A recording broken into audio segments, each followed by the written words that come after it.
dal leen ak jàmm ci AGT News chaîne bi leen di jox xibaar yi wér te wóor abonné leen ngir dara bañ leen a raw. AGT News. daleen ak jàmm seen chaîne préférée AGT News Pastef di firndeel ni amul plan B ca RFI la El Malick Ndiaye yëkkee yooyu le kaddu moom mooy responsable de la communication bu formation politique boobee di Pastef nga xam ni tas nañu ko ci njeextalu weeru juillet bi ñu génn. El Malick Ndiaye di wax ni Pastef muy militant wala sympathisant yu Ousmane Sonko tey jii nañu gën a sax dàkk ci ginnaaw Ousmane Sonko moo tax dinañu lancer officiellement coalition Sonko loolu dinañ ko amal gannaaw bu ñu noppee ci màggalu Touba gi nga xam ne jàpp nañ ko ci ñeenti fan ci weeru septembre ñi nga xam ne ñoom ñooy jege ñaale Ousmane Sonko xeex bi dañ ko bëgg a wëyal Ousmane Sonko di candidat bu Pastef dañ koo ràjjee ci liste électorale yi donte na sax ay partisans am ñu ngi koy contesté waaye nag tey nañu gën a dogu ak gëm ni Ousmane Sonko mooy seen candidat donte na sax jamono ji caabi féete naka ginnaaw wa mu ni Ousmane Sonko mooy wéy di nekk seen candidat donte na sax du nekk ci caravane yi ngir battre campagne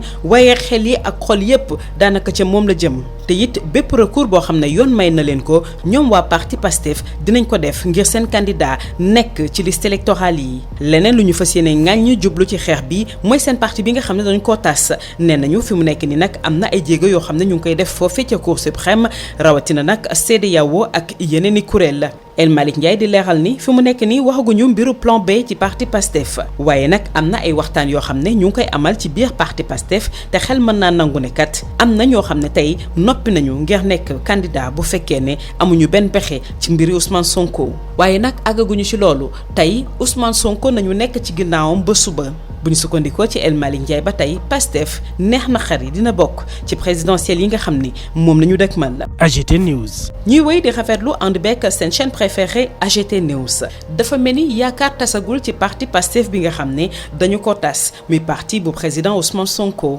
parti bu maître Saïd Larifou jël na dogal ne daal dina soppi turam bu ñu sukkandikoo ci maître Saïd Larifou dafa taxaw temb ngir jàppale parti Pastef bi nga xam ne Ousmane Sonko moo ko jiitee moo tax partem bi nga xam ne mu ngi ko tuddee woon Ridja da koy daal di soppi tuddee ko PACTEF di tekki patriote africain des Comores pour le travail l'éthique et la fraternité mu ne nag ci réew mi di Tchad Niger Madagascar Île Maurice noppi nañu ngir soppi itam tur bi nga xam ne moom nañu joxoon boobule parti liñ ci jublu mooy gën a firndeel solidarité bi nga xam ne am na ci dirigeant panafricain yi nga xam ne ñoo nekk ci réewum Sénégal ci fàttali nag Ousmane Sonko mu ngi ci réanimation lu ëpp fukki fan ak juróom buñ sukkandikoo ba tey ci maître Saïd Larifou. AGT News. gannaaw maire bu Sangalkam am na ñetti kilifa yoo xam ne jamono ji ñu ngi leen placé ci mandat de dépôt mu soxal ba tey coowal Juan Branco avocat franco-espagnol bi nga xam ne mooy layol Ousmane Sonko di principal opposant bu njiitu réew bu Sénégal Macky Sall.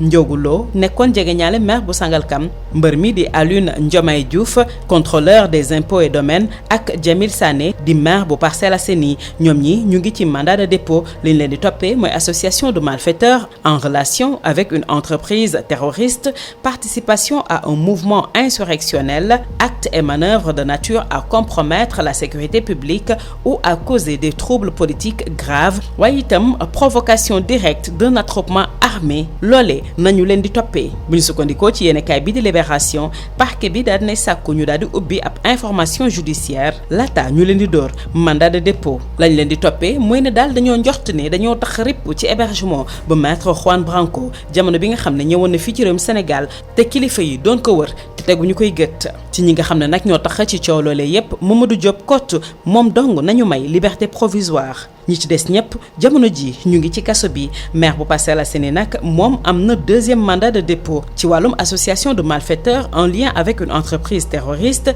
actes et manœuvres de nature à troubler l'ordre ak recel de malfaiteurs mu mel ni nag mbir yi dina dis lool ci maire bu Parcelles Assainies. AGT News. Merci pour la confiance renouvelée à votre chaîne préférée AGT News. Le PASTEF affirme une fois de plus qu'il n'a pas un plan B. Sur RFI, El Malick Ndiaye, le responsable de la communication de la formation politique dissoute fin juillet, a affirmé qu'ils sont toujours derrière Ousmane Sonko et comptent même lancer une coalition Sonko après la fête du Magal de Touba qui aura lieu le 4 septembre prochain. Dans l'entourage du politicien, on veut continuer à se battre. La radiation des listes électorales de leurs candidats confirmée par une source préfectorale est contestée par les partisans d'Ousmane Sonko qui disent n'avoir reçu aucun document Pour eux, il peut donc rester candidat même derrière les barreaux. Dans ce scénario, il serait juste empêché de battre campagne. Alors, tous les recours seront utilisés à la fois pour que leur candidat reste sur les listes électorales,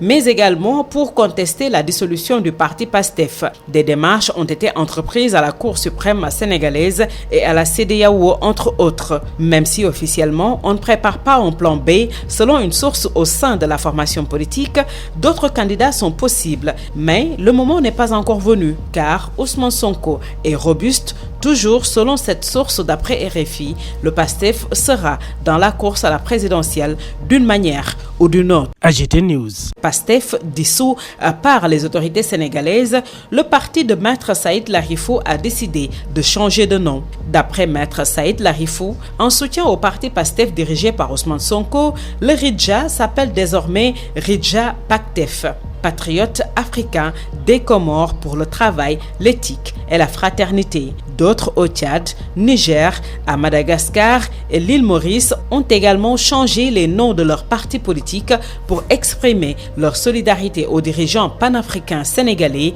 qui est en réanimation depuis plus de 15 jours, déclare Maître Saïd Larifou. AGT News. Nous reparlons de l'affaire Juan Branco. Après le maire de Sangalkam, 3 autres personnes ont été placées sous mandat de dépôt dans l'affaire Maître Juan Branco, l'avocat franco-espagnol de l'opposant Ousmane Sonko. Ndiogulo, proche du maire de Sangalkam, le lutteur Alioune Diomaye Diouf, un contrôleur des impôts et domaines, et Djamil Sané, maire des Parcelles Assainies, déjà placé sous mandat de dépôt pour association de malfaiteurs en relation avec une entreprise terroriste, participation à un mouvement insurrectionnel, actes et manœuvres de nature à compromettre la sécurité publique ou à causer des troubles politiques graves, mais aussi provocation directe d'un attroupement armé ont été édifiés sur leur sort par le juge du deuxième cabinet. Selon Libération, le parquet avait demandé l'ouverture d'une information judiciaire avant de requérir le mandat de dépôt contre ces derniers qui sont soupçonnés d'avoir aidé ou hébergé Maître Juan Branco lors de son arrivée surprise au Sénégal.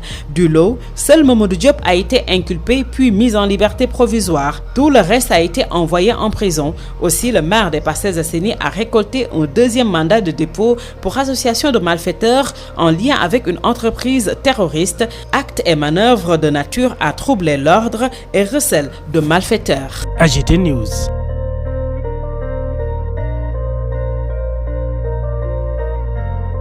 AGT News.